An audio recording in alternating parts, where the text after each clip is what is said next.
Hello, in this lesson we're going to study graphs of equations. We will look at how equations connect x values and y values, how to plot points, how to find intercepts, how to use symmetry, and how to write equations of circles. Let's get started.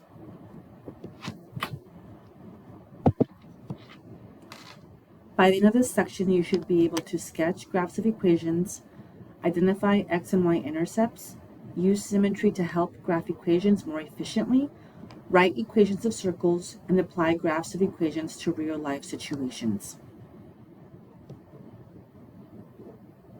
A graph shows a relationship between two variables, usually x and y. That relationship is written as an equation.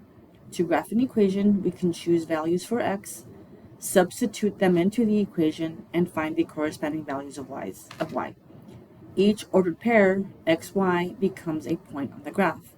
For example, in the equation y equals 7 minus 3x, the point 1, 4 is a solution because we substitute x equals 1 and we get y equals 4. To graph an equation, we usually begin by solving for one variable, often y. Then we create a table of values, choose several x values, calculate the matching y values, and plot those ordered pairs. In this example, the equation is 2 equals y minus x. If we solve for y, we get y equals x plus 2. Then we substitute each x value into the equation to find the corresponding y value. Here we see the points from the table plotted on the coordinate plane. Since the equation y equals x plus 2 is linear, the points form a straight line. After plotting the points, we connect them with a line and extend the line in both directions.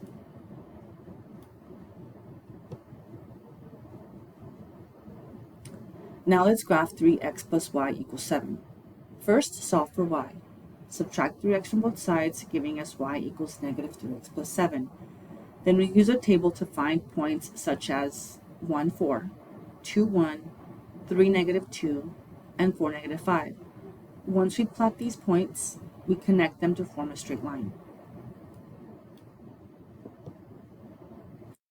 This example is different because y equals x squared minus 2 is quadratic, so the graph is a parabola. We choose values of x, substitute them into the equation, and find the matching y values. Notice that the y values repeat on both sides of x equals 0, which gives the graph its symmetric shape.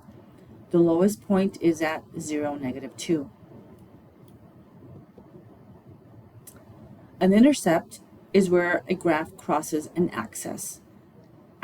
The x-intercept is where the graph crosses the x-axis. Since every point on the x-axis has a y value of 0, we find the x-intercept by setting y equal to 0. For example, with y equal x minus 3, we set 0 equal x minus 3, so x is equal to 3. The x-intercept is 3, 0. The y-intercept is where the graph crosses the y-axis.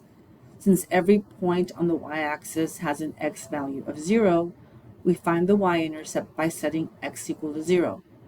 For y equal x minus 3, we substitute x equals 0, giving us y equals negative 3. So the y-intercept is 0, negative 3. The graph has symmetry when one part of the graph is a reflection of another part. A graph can be symmetric with respect to the x-axis, the y-axis, or the origin.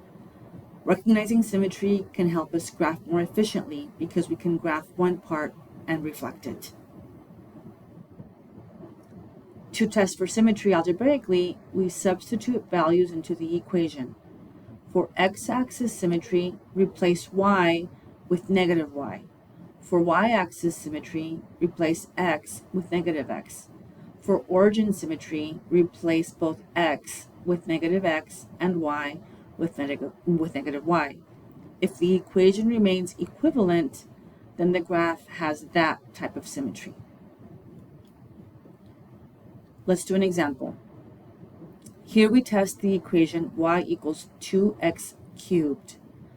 Replacing y with negative y does not give an equivalent equation, so there is no x symmetry.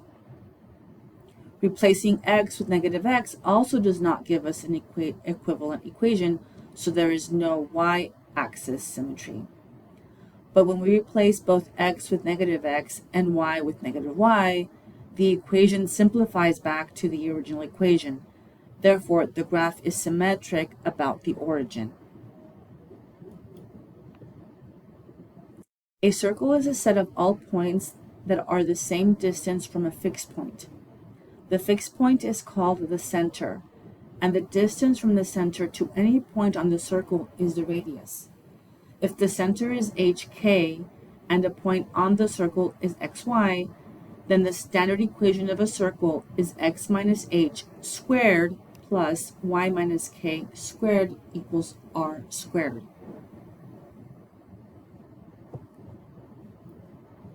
Now let's use the midpoint formula. Before writing the equation of a circle, it is helpful to remember the midpoint formula. The midpoint is a point exactly halfway between 2 points. For P1, negative 2, 4, and P2, 1, negative 2, we average the x values and average the y values. The correct midpoint is negative 0.51.